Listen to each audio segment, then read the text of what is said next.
क्या आप जानते हैं, महाभारत के युद्ध में कुछ ऐसे क्षण भी आए थे जब बैटलफील्ड पर देवताओं के भयावह हिडन फॉर्म्स प्रकट हुए थे। ऐसे रूप जिन्हें देखकर अनुभवी योद्धाओं तक का साहस टूट गया था। कहा जाता है, कुरुक्षेत्र का युद्ध केवल मनुष्यों का युद्ध नहीं था। उस युद्ध के पीछे कुछ और भी चल रहा था, कुछ ऐसा जिसे सामान्य आंखें पूरी तरह देख नहीं सकती थीं। आकाश में बदलते हुए रूप, विशाल छायाएं, अग्नि जैसी आंखें और ऐसी उपस्थिति जिसे महसूस तो किया जा सकता था लेकिन समझा नहीं जा सकता था। महाभारत के कई प्राचीन वर्णनों में संकेत मिलता है कि युद्ध के कुछ कैटास्ट्रोफिक मोमेंट्स में देवताओं की हिडन मैनिफेस्टेशंस प्रकट हुई थी। लेकिन सबसे बड़ा प्रश्न ये है, आखिर उन्हें अपना वास्तविक रूप छुपाने की आवश्यकता क्यों पड़ी? और क्या युद्ध भूमि पर केवल मनुष्य ही लड़ रहे थे या कुछ दिव्य शक्तियां भी अदृश्य रूप में सक्रिय थीं? महाभारत को अक्सर केवल राजाओं के युद्ध की तरह समझा जाता है, लेकिन अगर हम प्राचीन वर्णनों को ध्यान से देखें तो कुरुक्षेत्र एक सामान्य बैटलफील्ड नहीं लगता। युद्ध शुरू होने से पहले ही अजीब संकेत दिखाई देने लगे थे। आकाश असामान्य हो गया था, सूर्य का प्रकाश फीका पड़ने लगा था, पशु बेचैन हो गए थे, पक्षी विचित्र दिशाओं में उड़ रहे थे और कई योद्धाओं को ऐसा महसूस होने लगा था जैसे वातावरण में कोई भारी उपस्थिति मौजूद हो। महाभारत में कई बार संकेत मिलता है कि प्रकृति स्वयं इस युद्ध से प्रभावित थी। लेकिन प्रश्न ये है, आखिर एक मानव युद्ध से पूरा वातावरण अस्थिर क्यों होने लगा? शायद क्योंकि ये युद्ध केवल पृथ्वी तक सीमित नहीं था। कुछ परंपराएं मानती हैं कि कुरुक्षेत्र वास्तव में एक कॉस्मिक इंटरसेक्शन बन चुका था, एक ऐसा स्थान जहां केवल मनुष्य ही नहीं बल्कि अदृश्य चेतनाएं भी सक्रिय थीं। महाभारत का सबसे प्रसिद्ध क्षणों में से एक था जब श्री कृष्ण ने अर्जुन को अपना विराट रूप दिखाया। लेकिन अक्सर लोग इस घटना की गहराई को समझ नहीं पाते। अर्जुन केवल आश्चर्यचकित नहीं हुआ था, वो भयभीत हो गया था। उसने ऐसा रूप देखा जिसमें अनगिनत मुख थे, अनगिनत आंखें थीं और ऐसा प्रकाश जिसे सामान्य चेतना सहन नहीं कर सकती थी। अर्जुन ने युद्ध भूमि पर समय को टूटता हुआ महसूस किया। उसने भविष्य और विनाश को एक साथ देखा। उसने योद्धाओं को मरते हुए देखा, इससे पहले कि वे वास्तव में मरे होते। अब सोचिए, अगर केवल एक क्षण के लिए विराट रूप देखकर अर्जुन विचलित हो सकता है, तो फिर युद्ध के बाकी समय क्या हो रहा होगा? क्या संभव है कि कुछ कैटास्ट्रोफिक बैटलफील्ड मोमेंट्स में ऐसी डिवाइन मैनिफेस्टेशंस फिर से प्रकट हुई हों? लेकिन इस बार हर कोई उन्हें पूरी तरह देख नहीं पाया हो। महाभारत में वर्णित दिव्य अस्त्र केवल हथियार नहीं थे, उन्हें चेतन शक्तियों से जुड़ा हुआ माना गया था। ब्रह्मास्त्र, नारायणास्त्र, पाशुपतास्त्र, ये केवल ऊर्जा विस्फोट नहीं थे।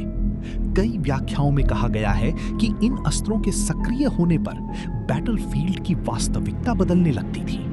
आकाश का रंग बदल जाता था, हवा भारी हो जाती थी और कई सैनिकों को ऐसी आकृतियां दिखाई देती थीं जिन्हें समझाना संभव नहीं था। कुछ वर्णनों में अग्नि जैसी आंखों वाली विशाल छायाओं का संकेत मिलता है, कुछ में ऐसे रूपों का जो धुएं और प्रकाश के बीच बदलते रहते थे। शायद ये वही हिडन फॉर्म्स थे जिन्हें केवल एक्सट्रीम बैटलफील्ड एनर्जी के दौरान देखा जा सकता था। और शायद यही कारण था कि कई योद्धा बिना चोट लगे भी भय से टूट जाते थे। महाभारत के कई हिस्सों में समय को लेकर अजीब संकेत मिलते हैं। कुछ क्षण असामान्य रूप से लंबे महसूस होते हैं। कुछ घटनाएं अचानक घटती हैं, जैसे समय ने गति बदल दी हो। कई ऋषि समय को केवल घड़ी की तरह नहीं देखते थे, उनके लिए समय एक जीवित शक्ति था। और जब दिव्य शक्तियां बैटलफील्ड पर सक्रिय होती थीं, तब समय स्वयं प्रभावित हो सकता था। शायद यही कारण है कि कुछ योद्धाओं को युद्ध भूमि पर अजीब विजन्स दिखाई दिए। कुछ ने भविष्य देखा, कुछ ने अपने विनाश को पहले ही महसूस कर लिया और कुछ केवल भय में डूब गए। जब भीष्म बाणों की शैया पर लेटे थे, तब उनका वर्णन सामान्य मनुष्य जैसा नहीं किया गया। वे शांत थे, जैसे उन्हें कुछ ऐसा दिखाई दे रहा हो जो बाकी लोग नहीं देख पा रहे थे। कुछ परंपराओं में माना जाता है कि मृत्यु के करीब पहुंचने पर चेतना बदलने लगती है और शायद भीष्म युद्ध भूमि पर मौजूद उन अदृश्य शक्तियों को महसूस कर पा रहे थे जो पूरे युद्ध के दौरान सक्रिय थीं।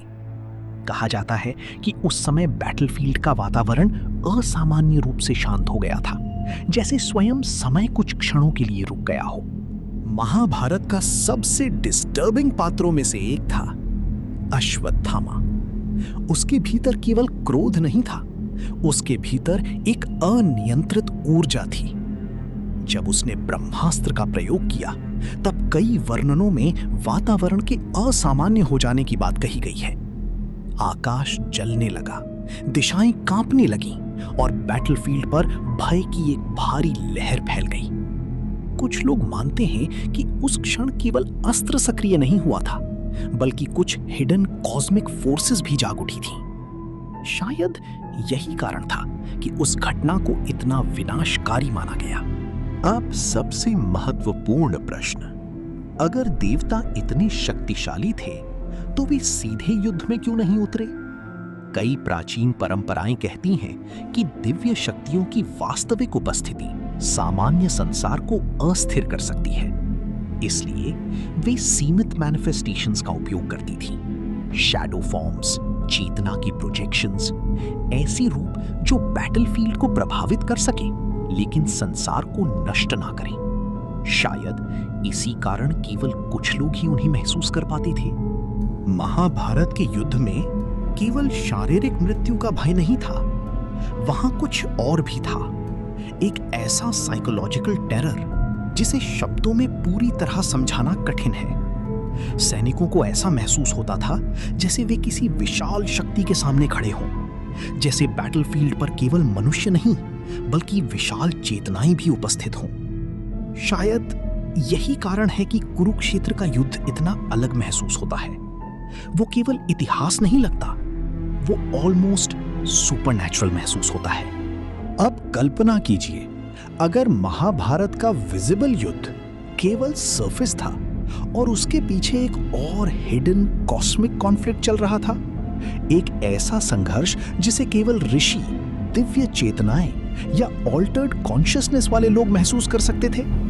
शायद यही कारण है कि महाभारत में बार बार डिवाइन इंटरवेंशंस दिखाई देते हैं, जैसे कुछ अदृश्य शक्तियां युद्ध की दिशा बदल रही हों।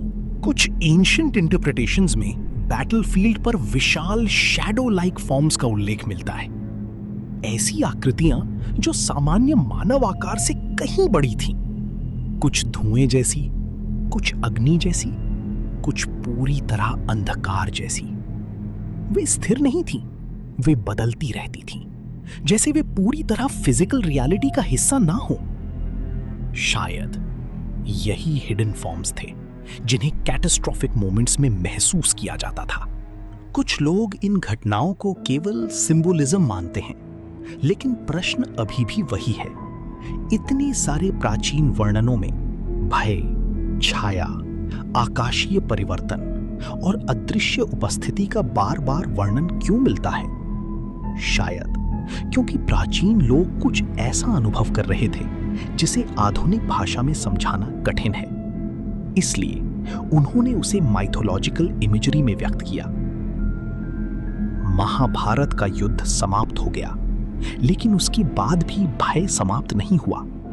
सर्वाइवर्स बदल चुके थे, भूमि बदल चुकी थी और शायद बैटलफील्ड पर सक्रिय कुछ शक्तियां पूरी तरह गई भी नहीं थी। शायद कुरुक्षेत्र केवल एक युद्ध नहीं था, वो एक ऐसा क्षण था जहां मनुष्यों ने कुछ ऐसा छुआ जो सामान्य रियलिटी से परे था।